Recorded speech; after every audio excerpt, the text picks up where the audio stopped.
They go Kazra the whole place.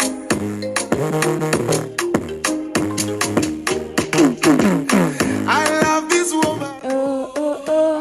Hi guys, welcome to Plant Path Podcast, your choice of for book reviews and crucial conversation. Thank you so much for joining us today. Today's episode is the last one in the month of July, and it's such a delight, such a pleasure to be with you guys. Such a pleasure. I'm so happy that we get to do this together every single Friday. Make sure you share with your friends, your family. Tell them that there is a podcast, dedicated podcast, safe space where you can enjoy book reviews and crucial conversations from in the most exciting way. In the past few weeks, we've been talking about book review of The Secret Lives of Baba Segi's Wives, and trust me, there are 4 wives in that book, and trust me, the episodes have been explosive. First episode, we spoke about Baba Segi in review. Then we discussed Iya Segi and Iya Tokpe. I've actually been doing this podcast with Precious Oka Ella.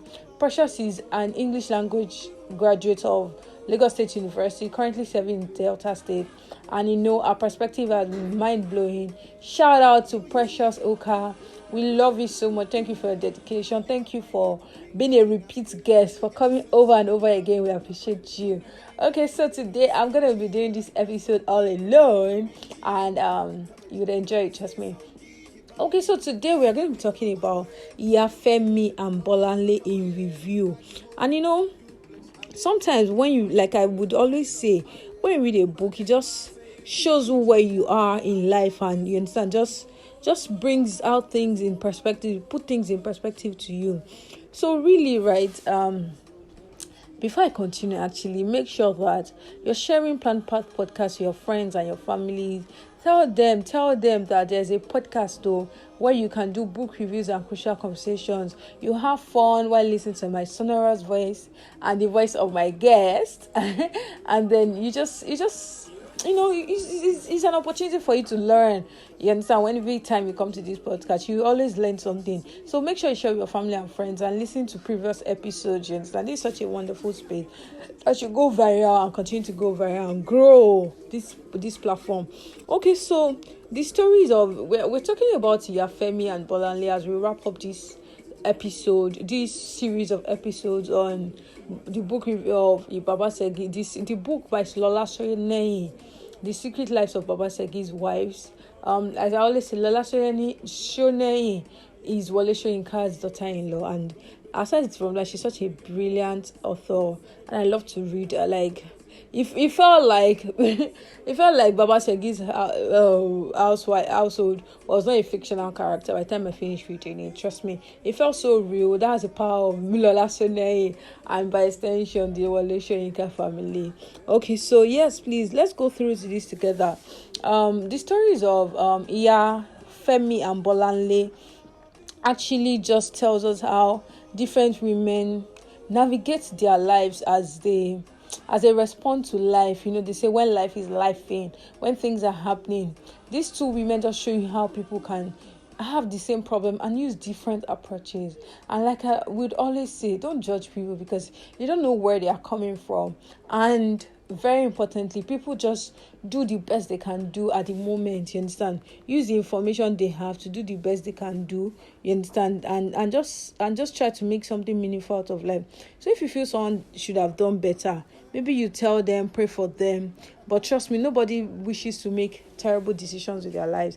They did the best they could. Trust me, they did the very, very best they could. Trust me. Okay, so how do I start? Let me start with Iyafemi.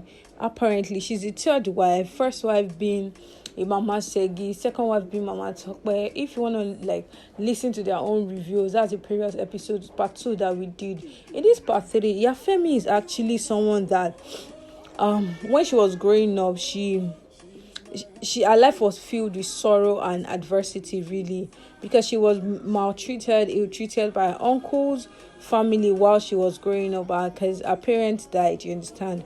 And then Then this experience that she had, you understand, now made her to be somebody that she really truly thought that Baba Shegi was the best thing that could ever happen to her. At least she was in a house, nobody was abusing her verbally, beating her up, and treating her. She had some kind of liver, some form of what they call it in she had some form of what they call it autonomy, kind of, at least better than her uncle's place. So she felt that Baba Segi's household was the best thing that could happen to her. And then this character, Mama Femi, she just did, that kind of like, when you hook something to your chest, she just hooked Baba Segi's household and hooked her position. And because she was the third wife, when she naturally came, it was a case of nobody will like her. I mean, first wife, second wife, third wife, who are you? So what she normally does is that she's actually a resilient person. Like, she's resilient because she's just made up her mind that this Baba Segi's marriage, and whatever it takes, whatever it takes, we're gonna make it work. It shows you that even when people have been through things, they can become very resilient and make something better out of their lives. You understand? Like, develop resilience in hard times. Although on the other side, you understand, she's also a very cunning person. She knows how to manipulate situations in her favor. And I'm going to give you one instance in the book. So there was supposed to be a party that they were supposed to all go to. I wonder how come it was Mama Femi they gave that thing to go and do. But I should guess that maybe Mama Segi was busy with her business, was not readily available. Mama Tokwe, kind of like she kind of slow in a way. You understand, that kind of stuff. So maybe they just all felt that Mama Femi will be able to, make the best deals with the tailor and all of that. But what she did was that she made sure that Mama Segi's clothes was an eyesore. Mama Tokwe's clothes was really bad. Our own clothes now came out really well, and then our children's clothes, and Bolanle's own was bad too as well. So she just always knows how to manipulate situations and all of that. So like one thing, I told somebody something over the weekend, right? I was like, sometimes when you listen to people, when you meet people, right, you need to hear their stories, you need to hear where they are coming from. And then when you see successful people, don't look at their results, you understand? Don't look at successful people's results, look at their habits, their lifestyle. Like, what do they do that produces this kind of result for them? That's what you should be really focusing on. And then when people are doing bad, or when they're even doing good, try and look at the motivations of people. Very, very important. Motivations of people will help you clarify a lot of things that are in your head. And when Mama Femi does this, you should know that our motivation is basically to secure a place in Baba Segi's house. So she just wants to be the one. You understand? And she's a pragmatic person. Like, she's practical. She's a how is it happening? She really doesn't have dreams. At least Mama Segi is someone that has dreams, hopes, aspirations. She wants to do business. This one is one day at a time. As the day go, we'll be sorting it out. I like that part of her though. That at least she just gets things done. But I don't like the part that she's very ruthless. She's a ruthless person, honestly. She's just very ruthless, and she's utterly manipulative, really. She the way Mama Femi is, right? So she's got sons that can also might have really helped her secure her place in her position in the house. She has sons, and which was a very good thing when you think about it. She has sons. Not in the African, you understand, in the African sense of things, you see this person has got sons, and know that kind of stuff, you understand. I already said that she's a survival instinct person. She just wants to be fine, she just wants to be good and all of that.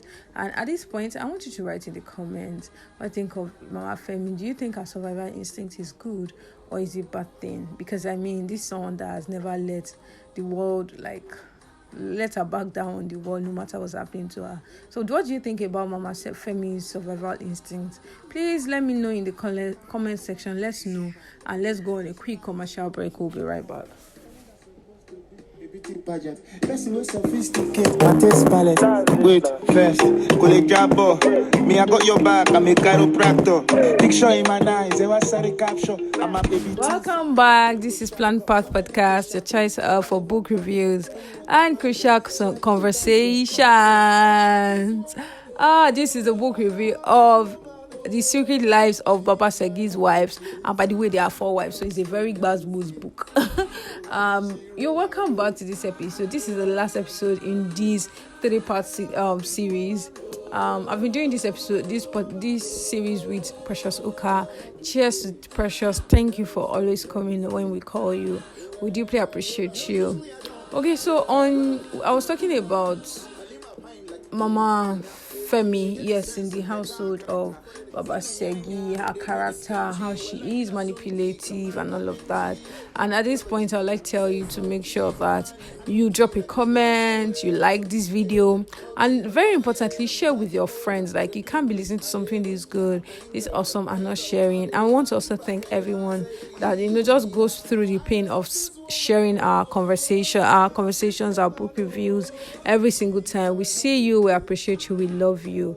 And this podcast is available everywhere, trust me. Spotify, Apple, Google Podcast, every podcast you can think of, Pocket Drop, everything is there. You can just type Plant Path Podcast on your browser. You'd also see it there as well. So yes, I was actually trying to tell you something. That yes, very importantly, this song is This Woman by Timid Alcolo. It features Fino, Fowles, and Cobhams Asuko. Actually, very wonderful music. I'm in love with this song. Okay, so yes, we're going back to Bolanle. We're going to Bolanle really, and Bolanle's character is what is. I think for me, I really found her character very fascinating because she was young, she was educated, and why was she doing with a polygamist? Like someone that went to school, I don't know. But when you look at Bolanle, you're like, what's up with this woman? Is she alright? What's she doing? Like, sis, wake up, man. But when you read her story, you find out that she was raped as a child. You understand? When she was younger, she was raped. And then this rape episode now made her past really traumatic. You understand? She was very emotionally scarred, and she was just looking for an opportunity to live with the house. So when she found Baba Segi, she just jumped at it. And it was also a situation of Baba Segi being an educated person, looking at his face like, who is he? So he was just so fascinated by the idea of marrying Bolanle, and he didn't check too much, he didn't talk too much, he just really wanted to marry Bolanle. And this is me saying, let me start this way with Bolanle, right? I would say, when marriage can never be an end in itself, and really nothing is an end in itself. Maybe just God. Actually, God is just, you are just following God for God. For me, you are not following God because you want to get something or all of that. So God is an end in itself. You are not seeking God to get something. It's just an end. So just love God and all of that. But every other thing in life, they are just means to an end and not end in itself. Like some people, they will be going to school, be doing PhD, doing everything as if education makes them feel good and more degrees make them feel good. But really, education is not an end in itself. It's a means to an end, to better your career, to get better jobs, you understand? It's just a means to achieving your goals. And that's how marriage is as well. Marriage will not satisfy anybody. Marriage will not make you feel better. Marriage will not solve your problems. Marriage is not an escape route, because the truth is that we've seen people over the years just say, let me just marry. Let's say maybe for financial relief. Let me just, my family is struggling. They just want to help their parents and they just marry. Please don't be a martyr. Don't just sacrifice yourself on the altar of whatever. Marriage is a means to an end and can never be an end in itself. See, that thing you are running from by trying to quickly get married, that thing will still meet you in front. That's the ironic thing about life. That thing you are running from, that thing you don't want to do, that thing you're supposed to do for yourself, marriage will not do it for you. It's not possible. So it's an encouragement to young ladies that marriage doesn't do anything to you. In fact, it just even amplifies you. The way pregnancy amplifies a lady, you understand. We'll talk about that on another episode. But for young ladies, let's all know that marriage doesn't do anything. Like, it doesn't solve problems. It just amplifies you. If you're kind, it makes you kinder.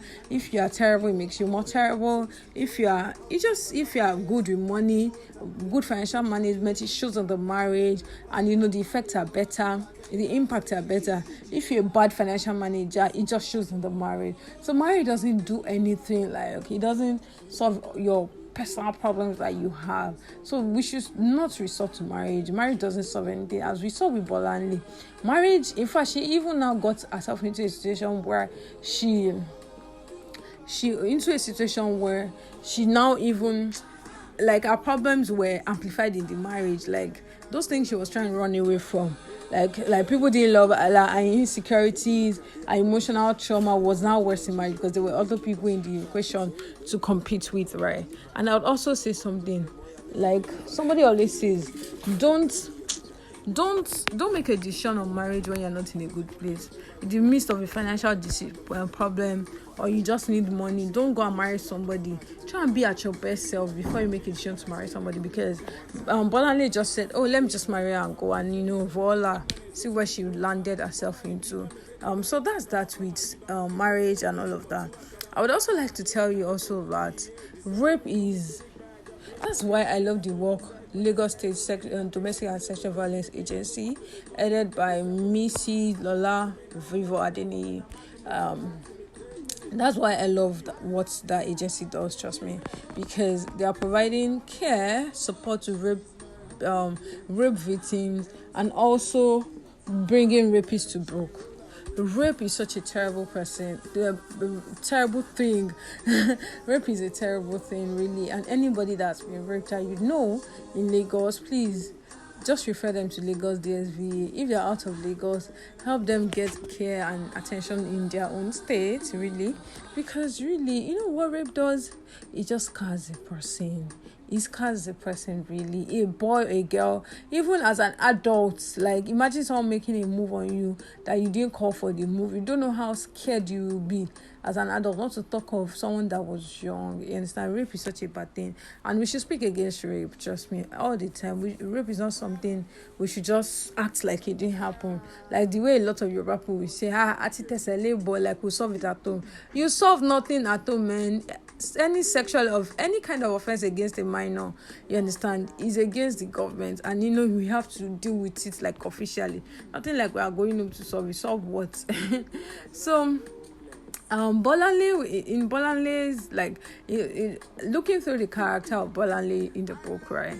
Bolanle's education and her modern outlook made her a threat and an object of curiosity.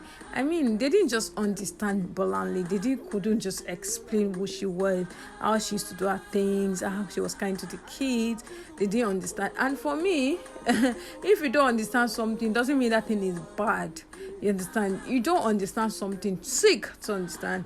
Ask questions. Don't just do quantum leaps into conclusion and just say, according to Lade, don't just do quantum leaps into conclusion and just say that is how it is. It's not like that. If you don't understand something, seek to understand it. Seek to ask questions, because the fact that you don't understand something doesn't cancel that thing out. You understand? Remove that idea in your head that once you don't understand something, that's the end. That's not the end, my dear. There's still a lot to life, even with or without what you think. You understand what I'm saying? So yes, so they didn't understand Bolanle in the book. I mean, they were just utterly mean to you understand?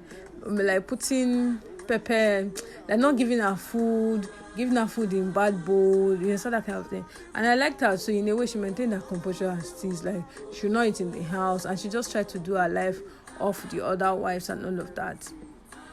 Then the Iyafemi that I discussed earlier was particularly hostile to her, because I mean, she was the wife that was married after before Bolanle, so she felt like a direct threat, because she was the last wife before Bolanle came in, and she didn't have what they call it, she was like, once Bolanle came with her education and everything, she won't have any form of leverage again in the house, you understand? And also, right, Bolanle, one of the things I really love about Bolanle is that in the midst of her fighting for what they call it, for searching and looking for herself, just finding herself in the marriage, there was something that she didn't do. She didn't conform. And see, this message is for everybody that is listening to this and that is listening to this right now. I will still listen to it later. This message is crucial for you. So the point is that the fact that everybody is doing something will never make it right. We never make it right if that thing is not the absolute truth. If it's not right, it won't be right. How can the wives of Baba Segi, knowing that Baba Segi is impotent, like it's not fertile. Let's just say it's not fertile. He can't impregnate his wife. Then Mama Segi is now giving them plug to go and meet seller that will impregnate them. And they're all doing it. It doesn't mean it is right though. The fact that, I understand that, yes, sometimes majority is right, sometimes society is right, but know that it's not every time society is right. Society can be dead wrong. People can be wrong. Everybody is doing it. Everybody is sleeping with men for money. Everybody is doing freaky content. Like one of the things I decided in my life is that I would not do something because everybody's doing it. Everybody doing it doesn't mean it will be right. I mean, people started doing podcasts at some point. People started doing podcasts. People started doing content. You understand? And it was just freaky. I mean, it's sexual, ladies' bodies, guys ogling at ladies. And that was what was trending. Doesn't mean it is right. People like Lai just started doing another kind of content. It's so sarcastic, it's so intellectual. You can just flow with it. It's so clean. Maybe just one content that people have been complaining that just one content that Lai did all his career that wasn't clean as such. I don't even know what the content is, but the ones I've seen so far, they've all been clean.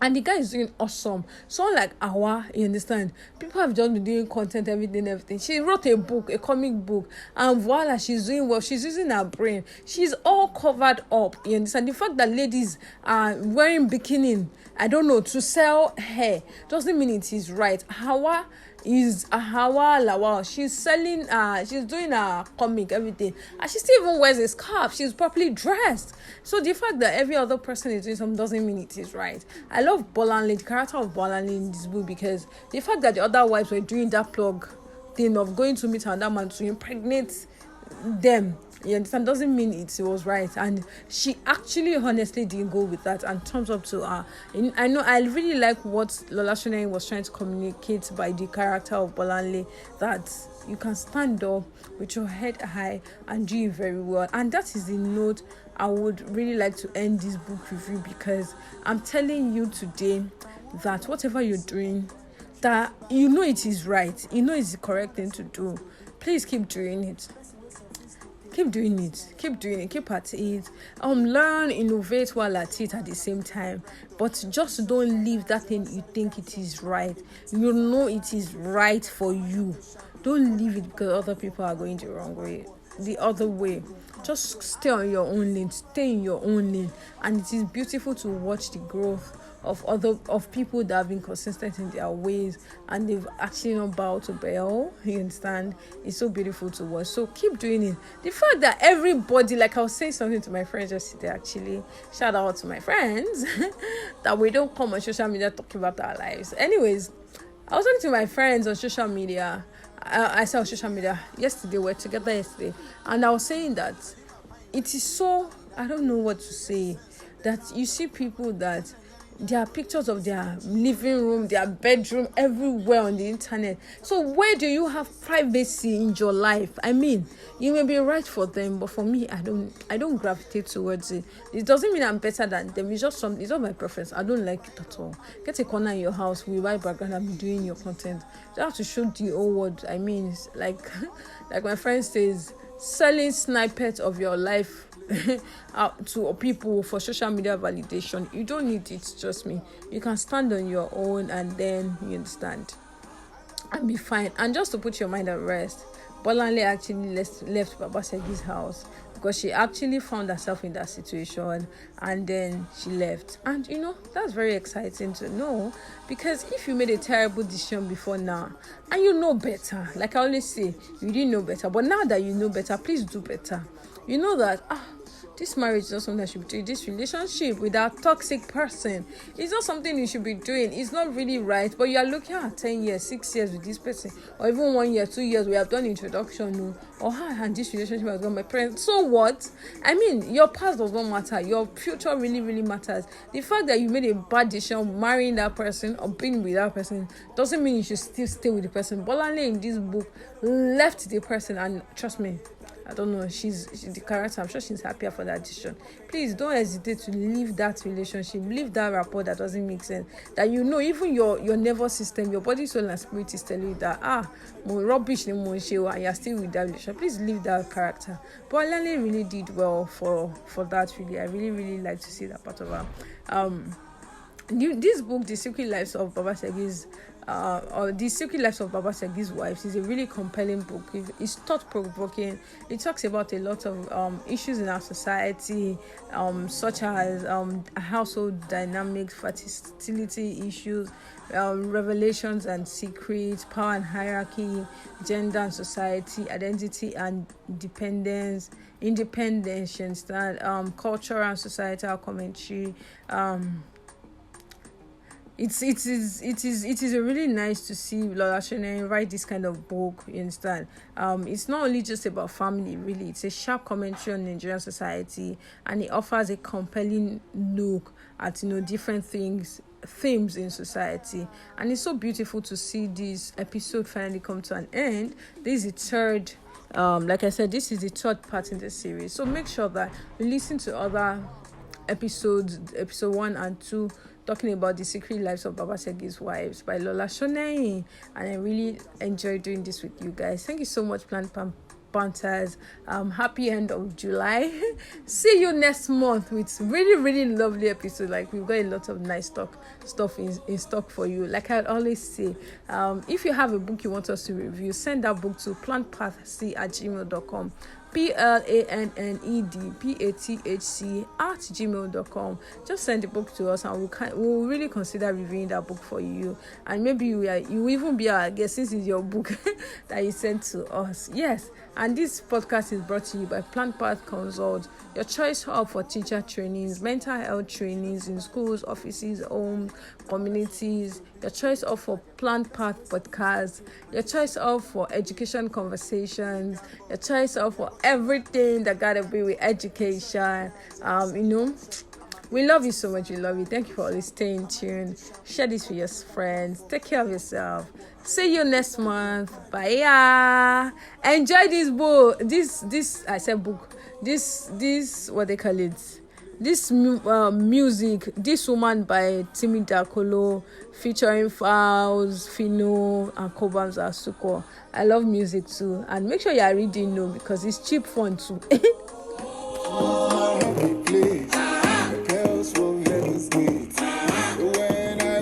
Usually I don't.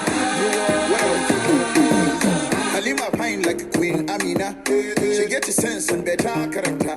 When I know they do is crunchy. Well, like na sunki, kamar abinchi. Mkin taba jikina. Say sauki, kibani hanunki. Make we go aure. Sophisticated, no be bakauye. Zambaki mota, the duplex, Lagos. Karamain girl, the pride of Arewa. I forgot. So this is Black Giz talking, singing. Black Giz is also part of the song. She's my happy place. Parents from heaven's gate. When she roll her waist, no one can take her place. I love this woman. I love this woman. She's my happy place. Parents from heaven's gate.